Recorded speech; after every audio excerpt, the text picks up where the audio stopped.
రాధే నేను మీ ఆస్ట్రాలజిక్. ఇదేంటంటే కుండలి అంటే మనం ఈ భూమి మీద పుట్టినప్పుడు గ్రహాలన్నీ అంతరిక్షంలో ఏ లొకేషన్ లో అయితే ఉన్నాయో అది కుండలిలో 12 హౌసెస్ లో రిప్రజెంట్ అవుతాయి అనమాట.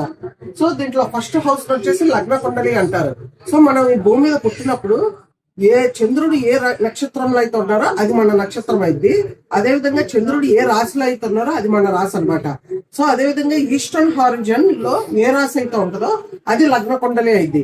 ఈస్టర్న్ హారిజన్ అంటే ఏంటంటే మనం పుట్టినప్పుడు ఆకాశం నేల ఏ పాయింట్ దగ్గర అయితే టచ్ అవుతాయి అంటే ఎగ్జాక్ట్ గా సూర్యుడు ఏ పాయింట్ దగ్గర అయితే ఉదయిస్తాడో దాన్ని ఈస్టర్న్ హారిజన్ అంటారు అనమాట. సో మనం పుట్టినప్పుడు ఈస్టర్న్ హారిజన్ లో ఒకవేళ మకర రాశి ఉంటే వాళ్ళది వచ్చేసి మకర లగ్న కుండలి అంటారు అనమాట. సో మకర లగ్న కుండలి వచ్చేసి 10 నెంబర్ అనమాట మకర రాశి. ఇంకా రిమైనింగ్ అన్ని 11, 12, 1, 2, 3, 4 అలా 9 దాకా రిప్రజెంట్ అవుతాయి. అంటే 12th హౌస్ లో 9 నెంబర్ రాసి ఉంటుంది, 11th హౌస్ లో 8 నెంబర్ రాసి ఉంటుంది, సెకండ్ హౌస్ లో 11 నెంబర్ రాసి ఉంటుంది. అలా ఉంటుంది అనమాట.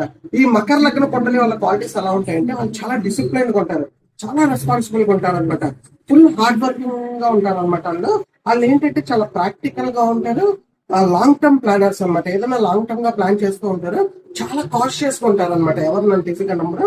ఇంకోటి ఏంటంటే కొంచెం సీరియస్ గా ఉంటారు అనమాట, సీరియస్ గా ఇంట్రోవర్టెడ్ గా ఉంటారు అనమాట. ఇంకా ఏదైనా కూడా చాలా అంబిషియస్ గా ఉంటారు అనమాట. అంబిషియస్ గా గోల్ ఓరియంటెడ్ గా ఉంటారు అనమాట, రిసోర్స్ఫుల్ గోల్ ఓరియంటెడ్ గా ఉంటారు అనమాట. వాళ్ళు ట్రెడిషన్స్ కి స్టేటస్ కి వాల్యూ ఇస్తూ ఉంటారు అనమాట. అది వాళ్ళ క్వాలిటీస్. ఇదే విధంగా మనం డిఫరెంట్ రాశిస్ లగ్న కుండలిలో ఉంటే వాళ్ళ క్వాలిటీస్ అంటే మనం ఫ్యూచర్ వీడియోస్ లో డిస్కస్ చేద్దాం. Please subscribe to my channel Astrologic. YouTube, Instagram and Facebook. Radhe Radhe.